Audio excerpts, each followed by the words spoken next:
Okay, what's up, guys? We've got another concept and principle to go over with you today. It's one of my favorites. It's something that we have used to leverage and create unstoppable momentum here at Vortex. And it's something that you're already doing. And I think I'm going to convince you of that by the time we're done. But it's the concept and the principle of flywheels. Okay? And we're going to unpack that a little bit. But first, I'm going to give you a little bit of a story. Okay? We're going to start with a story. So when Vortex first started, I had gotten out of college. I had just started at Vortex. We were going to go do our first trade show. Okay? So I'm super geeked up. I'm excited. And I go into my dad's office and I ask him, hey, I'm going to be meeting with all these retailers. I'm going to be signing people up left and right. But in order to do it, I need kind of our spiel of what makes us unique. So he gives me the playbook. He gives me these, several different pieces, which maybe at another time we'll go over those specifically, but not really relevant for the story right now. So I'm super excited. I think he's given me the key to the city. I'm going down there and I'm expecting, again, to write orders. We're going to take over the world. We're going to rocket to #1 right away. So we go down there and it turns out we're at this large trade show. We can't find our booth. It turns out we're not even in the main trade show. We're in a tent out back, which they called a pavilion, probably so they could just, charge you more money. But it's a man-made tent in the back, and nobody even knows it's back there. We didn't know it was back there. And we didn't even have any carpeting. The guy that I was with was supposed to set up the booth. He forgot to do carpeting. So we're in this tent behind the main show in the back corner with no carpeting. And you can probably guess how that show went. It didn't go very well. We had nobody that hardly made it back. I didn't write a single order. I actually did write. I kind of opened up one retailer. It was a woman that bumped into me in our booth, and she goes, I feel really sorry for you. Nobody's here. Why don't you tell me about your product? I told her all about it, and she said, all right, let's do it. So I get on an order form, and she goes, oh, hold on. She said, have you heard of drop shipping? So for any of you who've done retail out there, you're probably laughing right now because drop shipping is, she puts it up on her website, and if she gets an order, then she emails me, and then I ship it directly to the customer. So she wasn't even willing to invest in any inventory. So needless to say, I had a lot of time on my hands, and I walked the show, okay? And I walked the show, and I started grabbing our competitors, and I say competitors because we weren't competing with anybody back then. Nobody knew who we were. And I grabbed all their literature. And I studied that literature back at the hotel, and to my astonishment, in their own verbiage, they essentially said all of the same things that my dad did. We're gonna give the customer a great product at a great value. The dealer's gonna make a meaningful profit margin. And then finally, the service before, during, and after the sale is gonna be the best in the business, okay? There's a few other things, but that was kind of the core. So needless to say, I get back to Vortex, and I come in my dad's office and I kind of throw down the literature and I say, Dad, what gives? The show was a bust.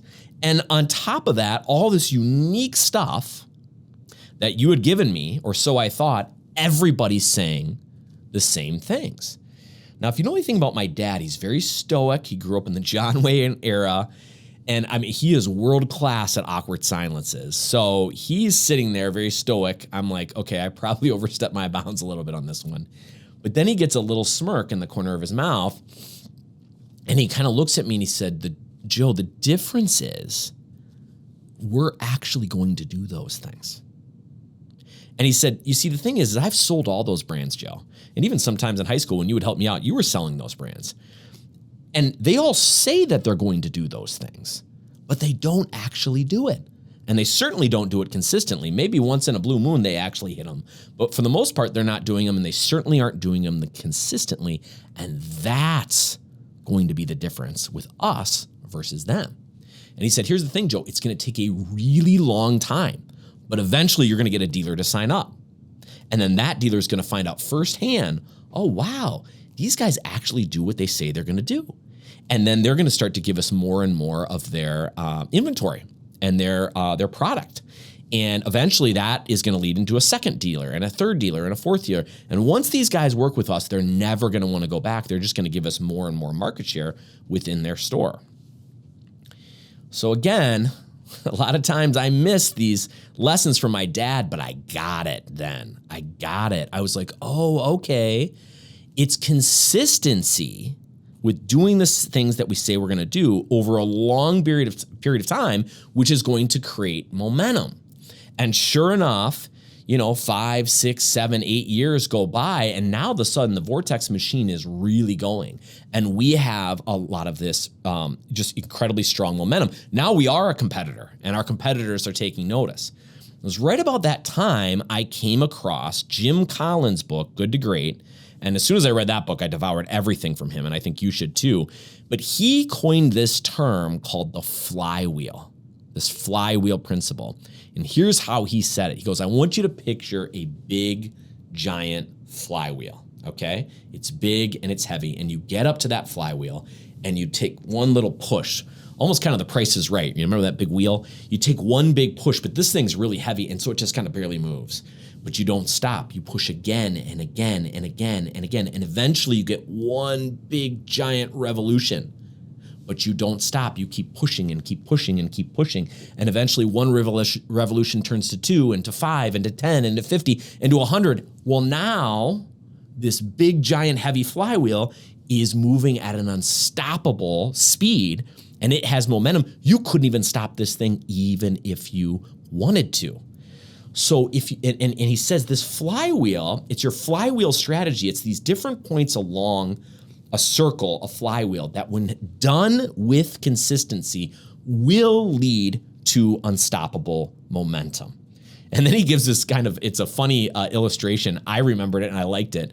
But he goes, I want you to picture an egg, okay? An egg just sitting there. And he said, and eventually that egg cracks open and out pops a chicken. And he says that, Forbes and CNN and Fox News and everybody swoop in and they go, wow, miraculous egg turns into chicken, okay? They're all excited about that inflection point where the egg is sitting there and now it's a chicken. And he said, but I want you to look at it from the egg's perspective. See, that chicken is being created over a long period of time. And then all of a sudden is the big inflection point when the chicken pops out. But that's not how it happened. It didn't just happen like that. It happened over time. And he said when studying businesses, overnight successes were often 10 or 20 years in the making. And that's what was happening with Vortex. Right around 2011-ish, somewhere in there, that's when everybody was like, holy smokes, I'm seeing you guys everywhere. I'm seeing your logos. People are wearing your hats, your t-shirts. I'm seeing your decals on every car that drives by. What did you do this year? What was the thing? And I get it. I mean, I'm asking those questions all the time when I see it, when I meet, someone from a brand that's really going like this. It's like, hey, what are the differentiators that you're doing? But the irony is that it often has little to do with that year and that moment. What we're really after when we ask those questions is we're looking for like a silver bullet. We're looking for something that's easy that we can implement in our business to get the same momentum. And the reality is it's consistency over time. It's the flywheel principle, which really is the principle of compound interest. And I believe Einstein said compound interest is the eighth wonder of the world. And compound interest is essentially when you do something over a long period of time, it looks like what Jim Collins said on a business was oppressive mediocrity, and then boom, inflection point, and it goes like this. If you've ever seen those 401k, kind of forecasts, that's what they look like. You're after compound interest, but it requires discipline, putting money aside in your 401k. And so the flywheel principle, the reason I like it is it gives me a visual, and I'm a really visual person, of seeing this flywheel, which is giving me that image of, I'm leveraging the law and the principle of compounding. Okay, so here's the thing. So we know the flywheel principle as it pertains to creating unstoppable momentum positively. But here's the thing, it also works in reverse, and I call it the dark side of the flywheel, okay? So if you see a graph and it goes boom, and you've got all this unstoppable momentum, it actually works the other way too, and I'm gonna give you a story for that. So this was about 2013 or so, And I was at SHOT Show, which is our largest trade show in our industry. And I think I was trying to get to the bathroom because it's meeting after meeting. And as I'm going through the halls, the GM of one of our largest retailers, one of the largest retailers out there, runs smack into me. And this guy's a big kind of bear of a guy. And he said, Joe, and he kind of puts his finger right in my chest and he said, I've been looking for you. I want to talk to you. I said, okay. So this is going to be interesting. He says, I've been looking for you because I wanted to tell you I'm getting ready to go over to one of your biggest competitors, and I'm shifting 70% market share from them to you. And I can't wait to tell those beepity beep beep beeps. There's a lot of 4-letter words in there. You can probably put together what he was saying. And I thought, whoa. And I'll call him Rick. That's not his name. He said, Rick. I said, I mean, that's great, but can you tell me, like, what was it about that competitor that is, one, causing you to shift, but also just be so kind of riled up about it? He said, Joe, here's the thing. He said, they've been the top dogs for like 15 years, or as long as I've been doing this. And he said, they just dictate and dictate and dictate. They dictate what products we're going to do. They dictate the type of promotions that we're going to do. And he said, and he goes, we're the customer. We're the customer. And so them dictating to us. And he said, Joe, I've been waiting for a brand to come around. And we got you on board a couple years ago, and we've been slowly building with you to see if you guys are the real deal, to see if you guys can scale your business like we need you to scale. And he said, now we're at that point where you guys have proven it out over 2-3 years, and we feel confident that we can move all that market share to you. Wow. Okay, so that's a big deal. But here's the thing. Okay, this is the thing I couldn't forget, is that competitor of ours was number one. If they were looking at their Excel sheets and they were looking at all their data, there's no reason for them to change. They're number one. But you know what they were doing is they were compounding in the wrong direction. And the negative inflection point hadn't hit yet. It hadn't hit yet. So you have to understand the law of compounding, the flywheel principle, works in your favor when you're doing consistently good things, and it works against you when you're consistently doing things at your detriment. Now, the other thing I want you to know on the flywheel is you're already leveraging the flywheel principle. Whether you believe in it, whether you like this podcast or you like the flywheel analogy of the egg, it doesn't matter. You're already leveraging compound interest in your life, okay? And here's how. Let's take your health, for instance. What are you eating? What are you drinking or not drinking? Are you exercising? What kind of sleep are you getting? And whatever the answers to those questions are, I'm betting that you're pretty consistent with those things. And if you're very consistent with working out, getting good sleep, eating well, et cetera, my guess is you're probably a pretty fit person. You're probably a positive person, and if you're not doing those things, your weight might be off, or just your health in general might be off. And the reason is because you were already leveraging the flywheel principle, either for you or against you. So if you're unaware of the flywheel principle, if you're unaware of the principle of compounding, what I'm hoping to do is shift that from the unconscious realm to the conscious realm. And so that you can actually consciously, intentionally begin to leverage the flywheel principle and the principle of compounding. I'm going to leave you, which is a few other things to take away, okay? Let's look at another. I look at laws and principles as the same way, so I kind of use those terms interchangeably. So let's look at the law of gravity, okay? So we're in Vortex HQ now, and if you were on the top of Vortex, what would happen if you just walked right off the roof?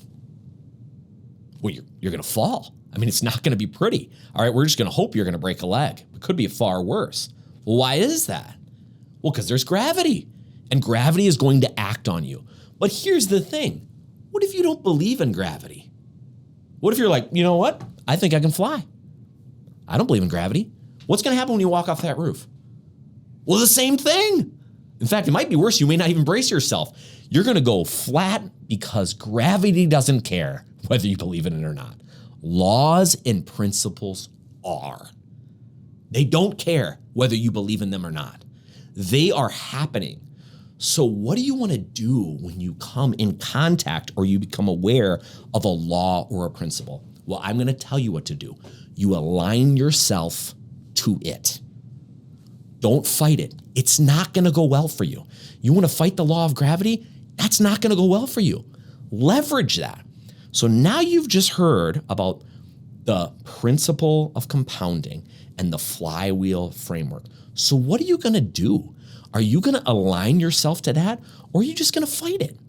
Remember, principles don't care. Principles just are. When you align yourself with a principle, when you align yourself with a law, things are going to go better for you. And when you don't, it's going to be like that competitor who lost 70% market share because for 15 years, even though they were number one, they were compounding in the negative direction. So here's another thing I'd like for you guys to take away, and that is that consistency